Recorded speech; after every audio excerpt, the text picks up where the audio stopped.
Student, welcome to all of you. Star Iconic education channel पर हम आप सभी लोगों का हार्दिक स्वागत करते हैं।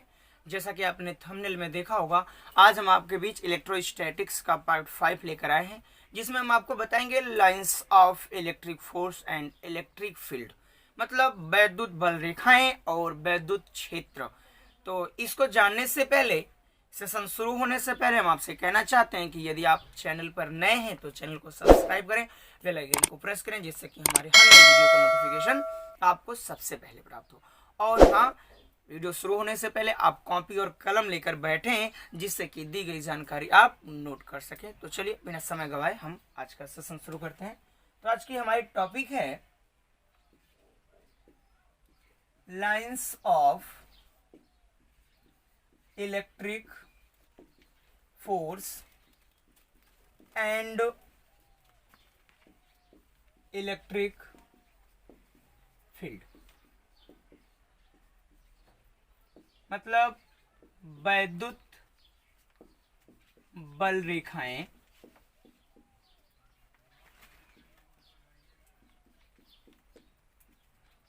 तथा वैद्युत क्षेत्र। तो चलिए हम इसके बारे में कुछ समझते हैं। फ्रेंड्स, आपको पता है, इससे पहले हम बताए हैं कि इलेक्ट्रिक चार्ज, दो इलेक्ट्रिक चार्ज के बीच में मुख्यतः मेनली टू टाइप्स के इलेक्ट्रिक फोर्स वर्क करते हैं, कार्य करते हैं, जिन्हें हम अट्रैक्टिव फोर्स और रिपल्सिव फोर्स के नाम से जानते हैं। और दोनों फोर्स लीनियर फोर्स होते हैं। लीनियर फोर्स मतलब रेखीय बल होते हैं, जिसको आपको बताया गया है। आप इससे पहले की वीडियो जाके डिस्क्रिप्शन में लिंक मिलेगा, वहां से देख सकते हैं।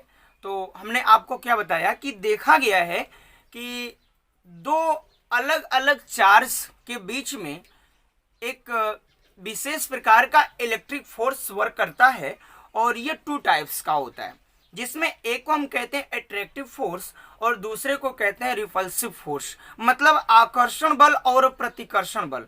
आकर्षण बल और प्रतिकर्षण बल, ये दोनों बल लीनियर फोर्स होते हैं। लीनियर फोर्स का मतलब रेखीय होते हैं, किसी एक ही रेखा में ये वर्क करते हैं। जैसे अगर बात की जाए, हम कहते हैं कि यहाँ पर एक चार्ज है, सपोज दैट ये Q1 है, यहाँ एक चार्ज है, सपोज दैट ये Q2 है। तो इन दोनों के बीच जो फोर्स वर्क करेगा, या तो ये अट्रैक्टिव होगा या फिर ये रिपल्सिव होगा। तो ये अट्रैक्टिव का होता है। इसके लिए आपको बताया गया है कि जब अट्रैक्टिव फोर्स मिलता है तो इनके जो चार्ज के नेचर होते हैं वो अपोजिट साइड के होते हैं, मतलब एक अगर प्लस का होगा तो दूसरा माइनस का होगा। और अगर इन दोनों के बीच रिपल्सिव होता है, मतलब कि इन दोनों के बीच प्रतिकर्षण होता है, तो ये तब होता है जब दोनों या तो प्लस प्लस होंगे या तो दोनों कैसे होंगे, माइनस माइनस होंगे।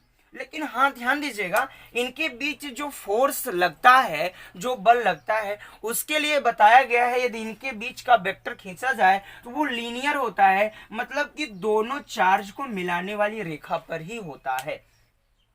तो कहीं ना कहीं आपको ये समझ में आएगा कि यदि आप इसको देख रहे हैं तो आपको इससे पहले भी बताया गया है, और अगर आपने नहीं देखा है तो आप डिस्क्रिप्शन में लिंक मिलेगी, वहां से जाके देख सकते हैं। तो ध्यान दीजिएगा, आपको इतना बताया गया कि ये लीनियर फोर्स है। तो लीनियर फोर्स होने का मतलब हुआ कि इसकी दिशा एक ही बनेगी। तो याद रखिएगा कि किसी भी निकाय में दो आवेशों के बीच लगने वाले वैद्युत बल की जो दिशा होती है वो सदैव कैसी होती है, रेखीय होती है। अगर रेखीय है तो रेखीय के लिए इसकी एक निश्चित दिशा बनेगी, एक आवेश पर लगने वाले बल की दिशा एक ही मानी जाती है।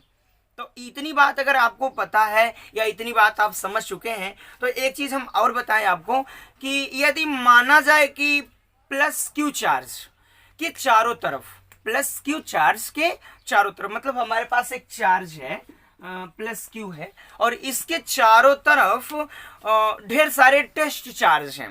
टेस्ट चार्ज का मतलब हुआ कि प्रेक्षण आवेश, जिस पर हम क्या नाम है, कोई भी बल या कोई भी क्रिया देख सकते हैं, कोई एक्सपेरिमेंट कर सकते हैं, कोई प्रयोग कर सकते हैं, उसे हम टेस्ट चार्ज कहते हैं। तो टेस्ट चार्ज एक ऐसा पॉजिटिव चार्ज होता है, याद रखिएगा, हम आपको बताते हैं, ध्यान दीजिएगा। पहले हम टेस्ट चार्ज ही बता देते हैं। टेस्ट चार्ज मतलब कि प्रेक्षण आवेश एक ऐसा आवेश होता है या एक ऐसा धनावेश होता है जिसको हम Q नॉट से व्यक्त करते हैं, जिसका कोई अपना वैद्युत क्षेत्र नहीं होता, कोई अपना इलेक्ट्रिक फील्ड नहीं होता। इस पर वर्क होता है, इस पर फोर्स लगता है, लेकिन ये अपना कोई इलेक्ट्रिक फील्ड दिखाता नहीं है, कोई भी इसका इलेक्ट्रिक फील्ड नहीं होता है। तो कहीं ना कहीं आपको समझ में आ गया होगा कि अगर हम टेस्ट चार्ज के बारे में समझते हैं तो टेस्ट चार्ज का मतलब होता है ऐसा सूक्ष्म अल्प धनावेश जिसका कोई वैद्युत क्षेत्र नहीं होता है, परंतु जिस पर वैद्युत बल अनुभव किया जाता है, उसे हम टेस्ट चार्ज या प्रेक्षण आवेश कहते हैं। याद रखिएगा, ये वास्तविक नहीं होता है, ये कल्पित होता है। मतलब कल्पनाओं के आधार पर माना जाता है कि शायद इतना हो तो क्या हो सकता है। तो अगर ये कल्पित है तो हम कह सकते हैं कि कल्पित चार्ज का कोई इलेक्ट्रिक फील्ड नहीं होगा। तो आई होप आपको ये चीज समझ में आई होगी। तो चलिए हम ये देखते हैं। सबसे पहले हम यही पढ़ेंगे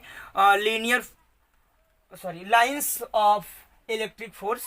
लाइंस ऑफ इलेक्ट्रिक फोर्स मतलब वैद्युत बल रेखाएं। Lines of electric force. तो ध्यान दीजिएगा, अगर हम इसको समझते हैं, इसको कैसे व्यक्त किया जाएगा, इसको कैसे खींचा जाएगा, इसको कैसे समझेंगे, इसके लिए क्या है, हम मानते हैं कि हमारे पास एक चार्ज है। कैसा चार्ज है? सपोज दैट पॉजिटिव चार्ज है Q कूलाम का। अब इस Q कूलाम के चार्ज के चारों तरफ, सपोज दैट हम ऐसा मानते हैं कि इस चार्ज के चारों तरफ ढेर सारे टेस्ट चार्ज उपस्थित हैं। अगर ढेर सारे टेस्ट चार्ज उपस्थित, जैसे यहाँ मान लीजिए यहाँ है, यहाँ है, यहाँ है, ढेर सारे इस प्रकार से टेस्ट चार्ज उपस्थित है, इन सभी टेस्ट चार्ज के ऊपर क्या होगा?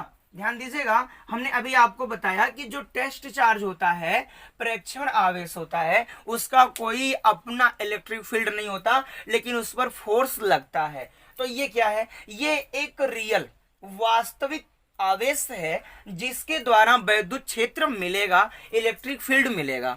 तो हम मानते हैं कि ये एक रियल चार्ज है और ये कल्पित चार्ज है। इन दोनों के बीच अगर फोर्स लगेगा तो ध्यान दीजिएगा, लगने वाले फोर्स की दिशा, इसके ऊपर लगने वाले फोर्स की दिशा कैसी बनेगी? ऐसी मिलेगी आपको।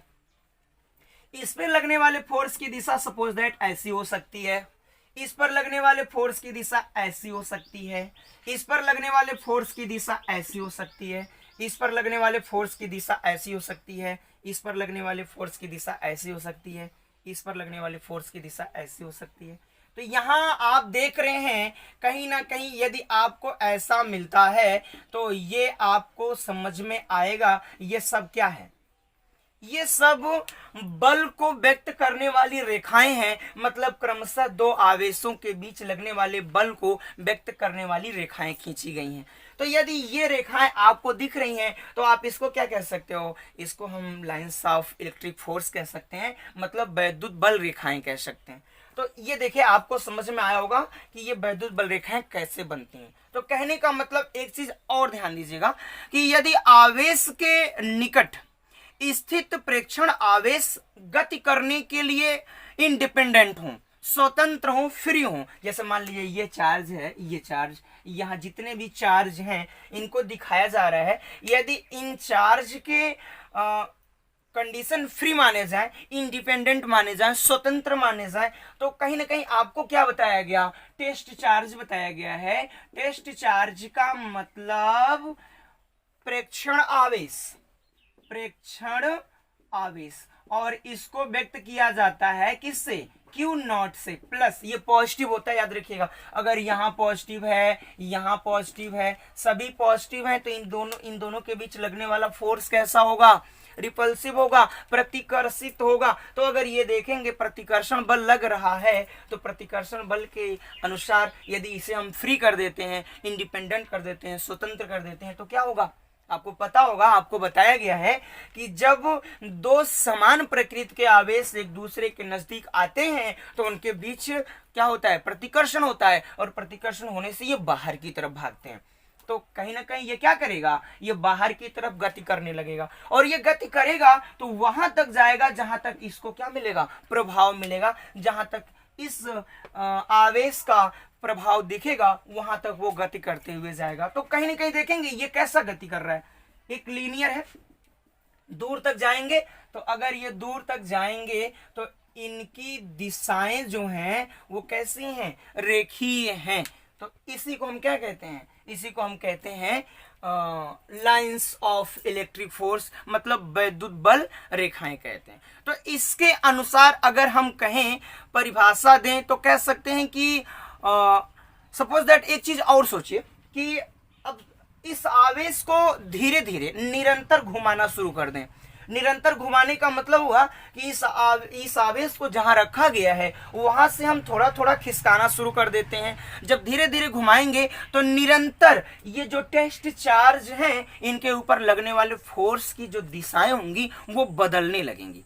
समझ रहे हैं? अब दिशाएं जब बदलेंगी तो देखिए कहीं ना कहीं जब इसको आप ऊपर की तरफ ले जाएंगे, दिमाग लगाइए, जब आप इसको ऊपर की तरफ लेके जाएंगे तो ये जो चार्ज जा रहा है पैरेलल में, क्षैतिज में जो जा रहा है वो क्या करेगा, धीरे धीरे नीचे की तरफ खिसकने लगेगा। इसको आप ऊपर की तरफ ले जाइए, ये नीचे की तरफ आने लगेगा। क्यों? क्योंकि इनको मिलाने वाली रेखा, सपोज दैट, दिमाग लगाइए कि यदि आप इसको एक सीधी रॉड मान लीजिए और ये दोनों में बंधा है, मतलब टेस्ट चार्ज और रियल चार्ज दोनों में यदि ये रॉड बंधी हुई है और इसको जब आप ऊपर की तरफ उठाएंगे तो इसका सिरा कहां जाएगा, नीचे की तरफ जाने लगेगा। और जब ये सिरा नीचे की तरफ जाएगा तो आप दिमाग लगाइए, क्या देखेंगे कि धीरे धीरे इसकी स्थिति ऐसे ऐसे ऐसे ऐसे चेंज होने लगेगी।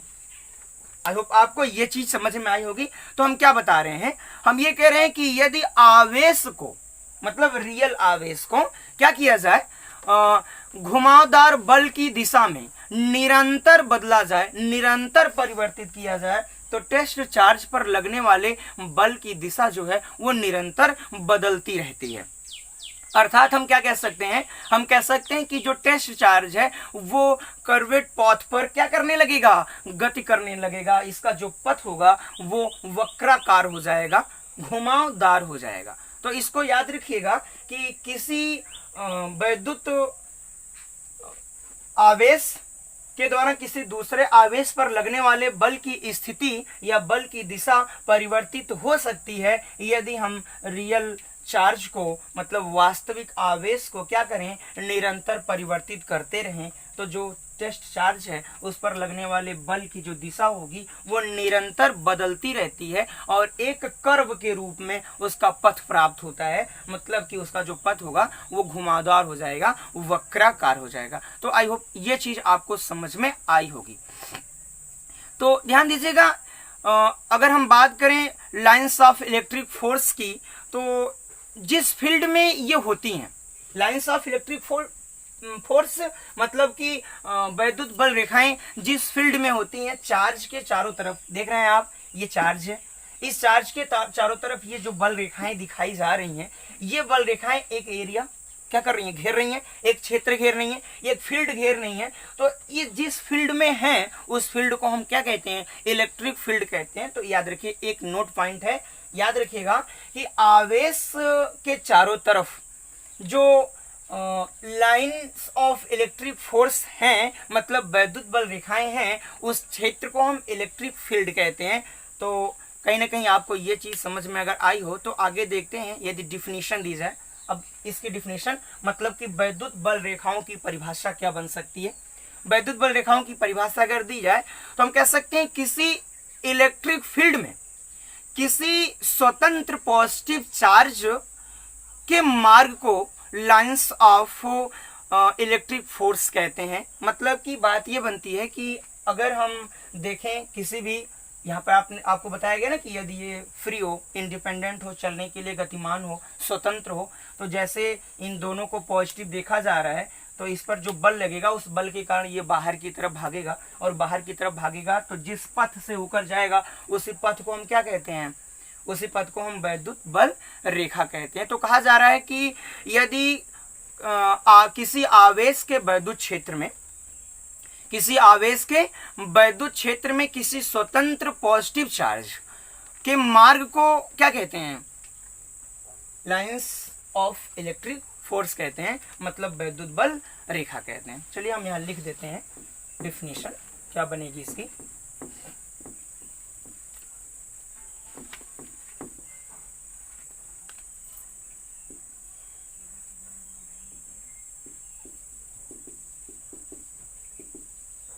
अगर हम इसकी डिफिनीशन दें लाइंस ऑफ इलेक्ट्रिक फोर्स की, तो लाइंस ऑफ इलेक्ट्रिक फोर्स की डिफिनीशन किसी इलेक्ट्रिक फील्ड में किसी स्वतंत्र पॉजिटिव चार्ज, किसी इलेक्ट्रिक फील्ड में किसी स्वतंत्र, स्वतंत्र मतलब इंडिपेंडेंट, स्वतंत्र पॉजिटिव चार्ज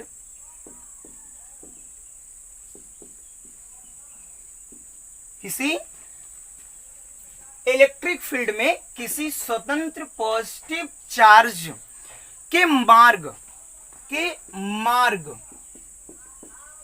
को लाइंस ऑफ इलेक्ट्रिक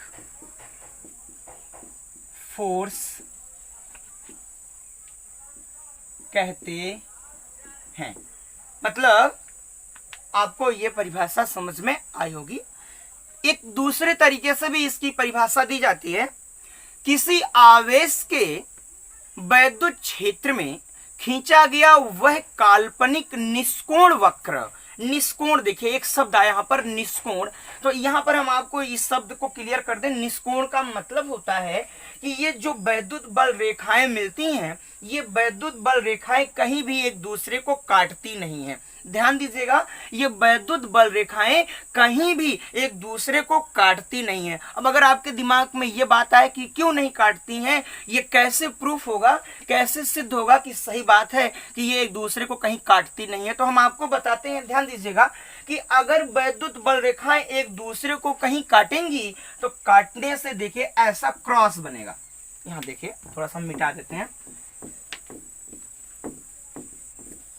ये ऐसा क्रॉस बनेगा।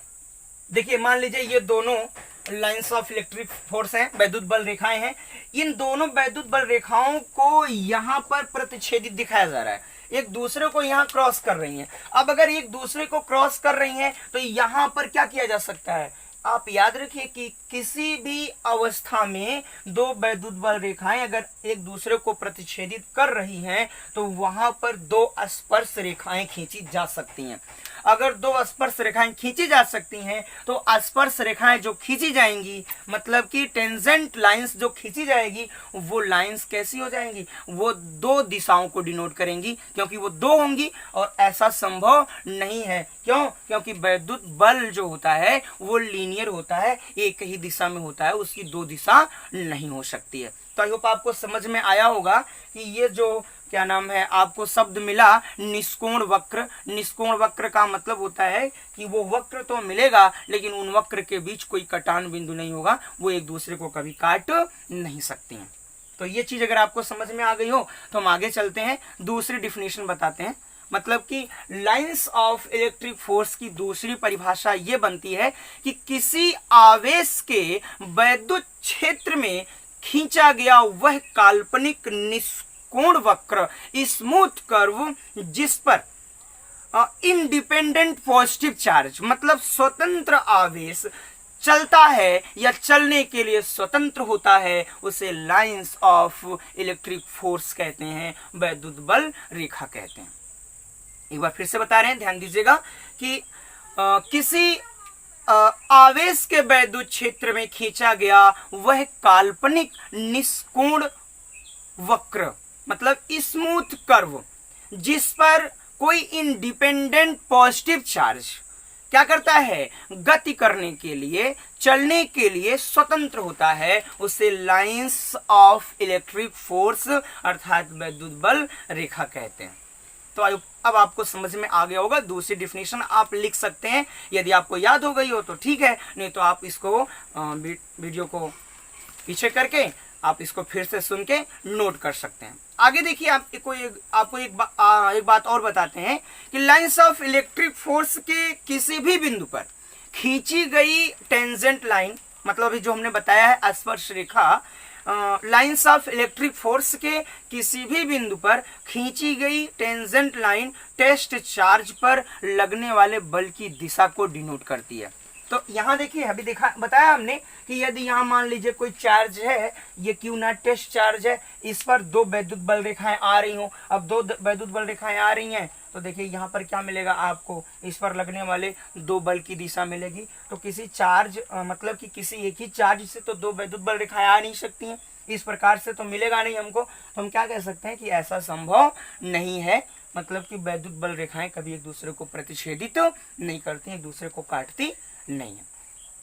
तो आगे देखते हैं, पढ़ेंगे features of lines of electric force, मतलब कि ये वैद्युत बल रेखाओं के गुण, क्या क्या गुण होते हैं, किस प्रकार से इसको हम जानते हैं। तो इसको जानने से पहले एक चीज हम और आपको बताना चाहते हैं। अभी आपने देखा कि वैद्युत बल रेखाएं कैसे निकलती हैं या कैसे समझा जाता है इसको, एक बार फिर से हम आपको बताते हैं। मान लीजिए ये एक पॉजिटिव चार्ज है और इस पॉजिटिव चार्ज के चारों तरफ ढेर सारे टेस्ट चार्ज हैं। और कैसे चार्ज हैं? पॉजिटिव टेस्ट चार्ज हैं। अब पॉजिटिव टेस्ट चार्ज तो हमेशा पॉजिटिव ही होता है। अब पॉजिटिव टेस्ट चार्ज के ऊपर इसके द्वारा बल लगाया जाएगा और वो बल रिपल्सिव होगा। अगर वो रिपल्सिव होगा तो यहाँ देखा जाएगा उसकी दिशा बाहर की तरफ होगी। तो हम कहेंगे कि ये रही उसकी दिशाओं की स्थिति। इसको हम ऐसा मान सकते हैं, अलग अलग आवेशों के लिए अलग अलग ये बल रेखाएं बनती हैं। अब एक चीज और आपके दिमाग में बात आएगी, ये चार्ज पॉजिटिव है तो ऐसा मिला हमको, अगर ये चार्ज नेगेटिव होता तब क्या होता? तो अगर चार्ज नेगेटिव होता तो हमेशा एक चीज याद रखिएगा कि जो भी गणना की जाती है वो टेस्ट चार्ज पर की जाएगी। और टेस्ट चार्ज कैसा होता है? पॉजिटिव होता है। तो अगर पॉजिटिव होता है तो इसके चारों तरफ भी ढेर सारे पॉजिटिव चार्ज मान लीजिए। अब जब ढेर सारे पॉजिटिव चार्ज आप मान लेंगे तो अब की बार क्या होगा, दिमाग लगाइएगा। यहाँ तो रिपल्सिव फोर्स दिख रहा था, यहाँ क्या दिखेगा? यहाँ अट्रैक्टिव फोर्स दिखेगा, मतलब आकर्षण बल दिखेगा। तो सपोज दैट यहाँ हम मानते हैं कि ये क्यू नॉट चार्ज है। अब दिमाग लगाइए, हमारे खींचने से पहले आप समझ लीजिए कि इसके बल की दिशा कैसी होगी, मतलब इस पर जो फोर्स लगेगा उस फोर्स की दिशा कैसी होगी? उस फोर्स की दिशा माइनस की तरफ होगी। तो ऐसे ही तो सबके साथ होगा। अगर ऐसे सबके साथ होगा तो ये देखिए, मतलब कि नेगेटिव चार्ज के चारों तरफ जो हमको इलेक्ट्रिक फील्ड मिलेगा, उस इलेक्ट्रिक फील्ड में जो वैद्युत बल रेखाएं मिलेंगी, उन वैद्युत बल रेखाओं की स्थिति आपको ऐसी मिलेगी। आई होप आपको बड़े अच्छी तरीके से समझ में आ गया होगा। तो दोनों को देखिए और समझिए ये आपको क्या मिल रहा है कि किसी धनावेश पॉजिटिव चार्ज से जो इलेक्ट्रिक फील्ड निकलता है वो बाहर की तरफ होता है, वैद्युत बल रेखाएं बाहर की तरफ होती हैं, और नेगेटिव से वैद्युत बल रेखाएं नेगेटिव की ओर होती हैं। ठीक, तो अगर ये दोनों चीजें समझ में आ गई हों तो अगर आपसे पूछा जाए कि धनावेश से वैद्युत बल रेखाओं की दिशा कैसी होती है तो आप बताएंगे धनावेश से दूर बाहर की ओर। और ये अगर इसमें पूछा जाए ऋणावेश में वैद्युत बल रेखाओं की दिशा कैसी होती है तो आप बताएंगे ऋणावेश की ओर होती है। ठीक, और इसके बाद अगर ये चीज समझ में आ गई हो तो एक और हम आपको चित्र बताना चाहते हैं। जैसे मान लीजिए कि हमारे पास एक निकाय है जिसमें यहां पर एक पॉजिटिव चार्ज है और यहां एक निगेटिव चार्ज है, और इन दोनों पर वैद्युत बल की स्थिति एक साथ दिखाना है। मतलब कि इनके बीच जो क्रिया हो रही है उनके बीच जो वैद्युत बल रेखाएं हैं उनको मिक्स करके खींचना है। तो मिक्स करके खींचने का मतलब हुआ कि आप कहीं ना कहीं देखेंगे कि अगर ये पॉजिटिव है तो इस पर जो वैद्युत बल रेखाओं की स्थिति हो सकती है वो ऐसी हो सकती है, ऐसी हो सकती है,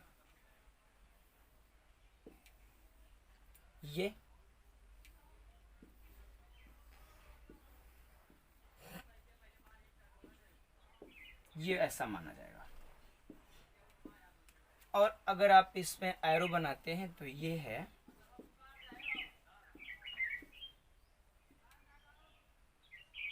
सॉरी ये बाहर की तरफ रहेगा,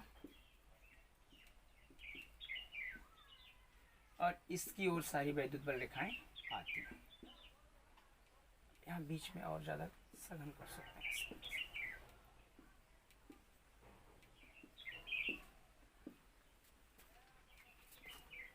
तो ये है दो वैद्युत आवेशों के बीच वैद्युत बल रेखाओं की स्थिति। मतलब आप यहाँ से क्या कह सकते हैं कि किसी धनावेश से निकलने वाली वैद्युत बल रेखाएं ऋण आवेश पर जाकर समाप्त होती हैं। किसी धनावेश से निकलने वाली वैद्युत बल रेखाएं किसी ऋणावेश पर जाकर समाप्त होती हैं। तो आई होप इतनी चीज आपको बहुत अच्छी तरीके से समझ में आई होगी। तो चलिए हम आपको अगली टॉपिक की तरफ लेकर चलते हैं।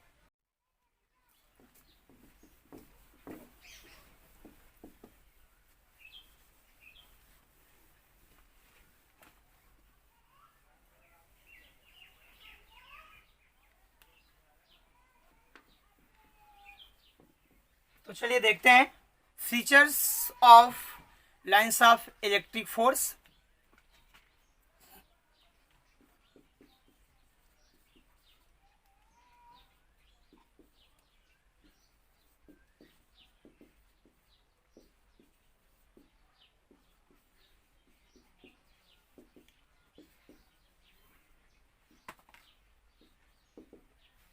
Features of lines of electric force मतलब वैद्युत बल रेखाओं के गुण।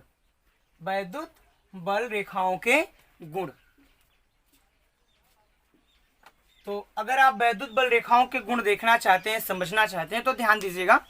हम एक एक करके आपको बताते हैं, आप ध्यान से सुनिए, उसको नोट कर सकते हैं या फिर आपको याद हो जाए सुनने से तो बहुत अच्छी बात है। तो ध्यान दीजिएगा, हम एक एक पॉइंट करके बता रहे हैं। पहला पॉइंट, ये वैद्युत बल रेखाएं पॉजिटिव चार्ज से नेगेटिव चार्ज की ओर चलती हैं। एक बार फिर से बताना चाहते हैं। पॉइंट नंबर 1, वैद्युत बल रेखाएं मतलब कि जो आप पढ़ रहे हैं, ये क्या नाम है, लाइंस ऑफ इलेक्ट्रिक फोर्स, ये वैद्युत बल रेखाएं पॉजिटिव चार्ज से चलकर नेगेटिव चार्ज की ओर जाती हैं। अर्थात हम ये कह सकते हैं कि पॉजिटिव चार्ज से चलकर नेगेटिव चार्ज पर समाप्त होती हैं। पॉजिटिव चार्ज से चलकर नेगेटिव चार्ज पर समाप्त होती हैं। पॉइंट नंबर 2, वैद्युत बल रेखाओं के किसी बिंदु पर खींची गई स्पर्श रेखा टेंजेंट लाइन उस बिंदु पर धन आवेश पर मतलब टेस्ट चार्ज पर लगने वाले इलेक्ट्रिक फोर्स की दिशा को व्यक्त करती है। तो दूसरा पॉइंट एक बार फिर से बता रहे हैं, वैद्युत बल रेखा के किसी बिंदु पर खींची गई टेंजेंट लाइन उस धनावेश या टेस्ट चार्ज पर लगने वाले वैद्युत बल की दिशा को व्यक्त करती है। अगला पॉइंट है कि कोई भी दो वैद्युत बल रेखाएं एक दूसरे को कभी प्रतिच्छेदित नहीं करती हैं। एक बार फिर से बताना चाहते हैं, कोई भी दो वैद्युत बल रेखाएं कभी भी एक दूसरे को प्रतिच्छेदित नहीं कर सकती हैं। क्यों नहीं कर सकती हैं? क्यों? इससे पहले हमने बताया, एक बार फिर बता रहे हैं, क्योंकि किसी भी कटान बिंदु पर दो टेंजेंट लाइन खींची जा सकती है, दो स्पर्श रेखाएं खींची जा सकती हैं, और जिससे यह ज्ञात होगा कि अगर हम दो स्पर्श रेखाएं खींच रहे हैं तो कहीं ना कहीं जो फोर्स की दिशा बन जाएगी वो दो बन जाएगी, और जबकि ऐसा संभव नहीं है। अर्थात हम क्या कह सकते हैं कि किसी भी कोई भी दो वैद्युत बल रेखाएं कभी भी एक दूसरे को प्रतिच्छेदित नहीं करते हैं। नेक्स्ट पॉइंट हम बताएंगे कि वैद्युत बल रेखाएं अपनी लंबाई के अनुदिश या लंबाई की दिशा में सिकुड़ती हैं। जैसे जैसे लंबाई इनकी बढ़ती है, लंबाई की दिशा में ये सिकुड़ने का प्रयत्न करती हैं, सिकुड़ती हुई प्रतीत होती हैं, जिसके कारण ये माना जाता है कि विजातीय मतलब कि विपरीत प्रकृति के चार्ज एक दूसरे पर आकर्षण बल लगाते हैं। एक दूसरे पर क्या करते हैं, आकर्षण बल लगाते हैं। एक बार फिर से बता रहे हैं कि वैद्युत बल रेखाएं लंबाई के अनुदिश, मतलब कि लंबाई की दिशा में अधिक लंबाई होने से क्या करती हैं, ये सिकुड़ती हुई प्रतीत होती हैं, मतलब सिकुड़ने का प्रयत्न करती हैं। ठीक, तो जिसके कारण ये मिलता है कि विपरीत प्रकृति के चार्ज एक दूसरे को अट्रैक्टिव करते हैं, एक दूसरे को आकर्षित करते हैं।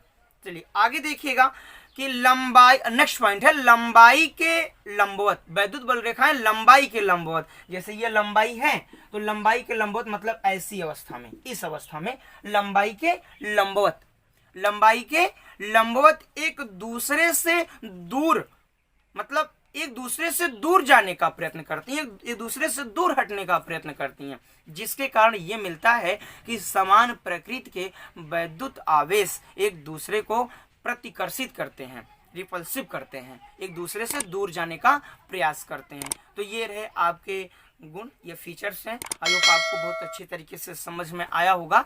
तो इसके बाद हम आगे आपको आज की लास्ट पॉइंट बताते हैं, इलेक्ट्रिक फील्ड, वैद्युत क्षेत्र क्या होता है। इससे पहले भी हमने थोड़ा सा वैद्युत क्षेत्र के बारे में बताया है, बट जाते जाते आपको एक बार फिर बताते जाते हैं इलेक्ट्रिक फील्ड क्या है।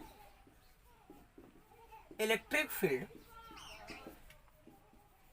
मतलब वैद्युत क्षेत्र, वैद्युत क्षेत्र। तो ध्यान दीजिए वैद्युत क्षेत्र क्या है। किसी आवेश के चारों तरफ, किसी आवेश के चारों तरफ स्थित वह क्षेत्र जिसमें कोई अन्य वैद्युत आवेश अपने ऊपर वैद्युत बल का अनुभव करता है। लिख देते हैं, किसी आवेश के चारों तरफ का वह क्षेत्र जिसमें कोई अन्य वैद्युत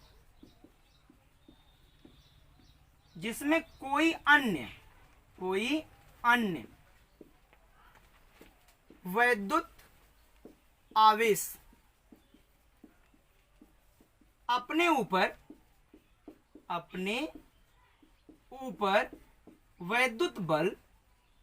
वैद्युत बल मतलब इलेक्ट्रिक फोर्स का अनुभव करता है, मतलब फील करता है, तो किसी आवेश के चारों तरफ का वह क्षेत्र जिसमें कोई अन्य वैद्युत आवेश अपने ऊपर वैद्युत बल का अनुभव करता है, उसे वैद्युत क्षेत्र कहते हैं। ये रही आसान सी डिफिनीशन। इससे पहले भी हमने आपको बताया है कि आवेश के चारों तरफ जो ये आपको लाइंस ऑफ इलेक्ट्रिक फोर्स बताए गए हैं कि आवेश के चारों तरफ वैद्युत बल रेखाएं जहां तक फैली होती हैं या जहां उपस्थित होती हैं उस क्षेत्र को वैद्युत क्षेत्र कहते हैं। और दूसरे ढंग से हम परिभाषा दे सकते हैं कि किसी आवेश के चारों तरफ का वह क्षेत्र जिसमें कोई अन्य वैद्युत आवेश अपने ऊपर वैद्युत बल का अनुभव करता है उसे वैद्युत क्षेत्र कहते हैं।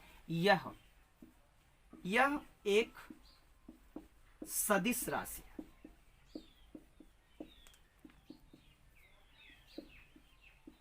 ध्यान दीजिएगा, यह एक सदिश राशि है, मतलब इसको व्यक्त करने के लिए परिमाण के साथ साथ दिशा की भी आवश्यकता होती है। इसे मुख्यतः कैपिटल ई से व्यक्त करते हैं और इसका मात्रक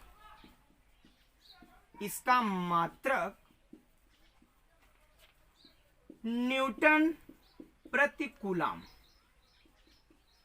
होता है।